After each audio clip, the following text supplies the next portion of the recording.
My name is Dr. Frank Vicini. I'm a radiation oncologist for PrecisCa USA. I primarily treat breast cancer and have been involved in multiple studies looking at the treatment of breast cancer with radiation therapy.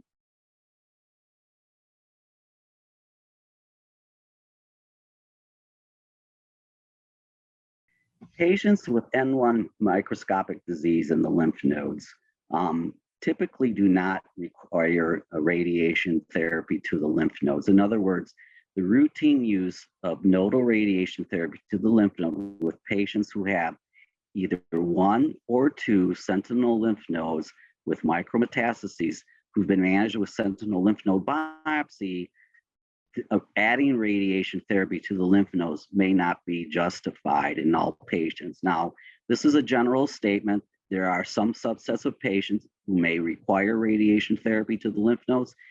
Some of the studies have shown that there may be patients who benefit from radiation therapy, but typically with only microscopic disease in the lymph nodes and one or two lymph nodes, the data show that the majority of patients do not require radiation therapy directed to the axilla, meaning the lymph nodes, or the supraclavicular fossa, again, the lymph nodes. Now, there are a subset of patients, as I mentioned, who potentially could benefit from that.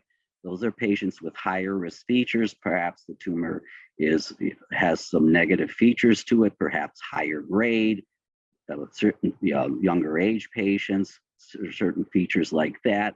So typically what occurs is that in a patient who's undergone a lumpectomy and is found to have N1 microscopic disease in the lymph node, a discussion is had with the radiation oncologist as to what the benefit is to nodal radiation therapy. But again, as a general statement, the routine use of nodal radiation therapy in a patient with N1 microscopic disease to the lymph nodes is pretty much no longer used on a routine basis and only in selected cases with additional higher risk features.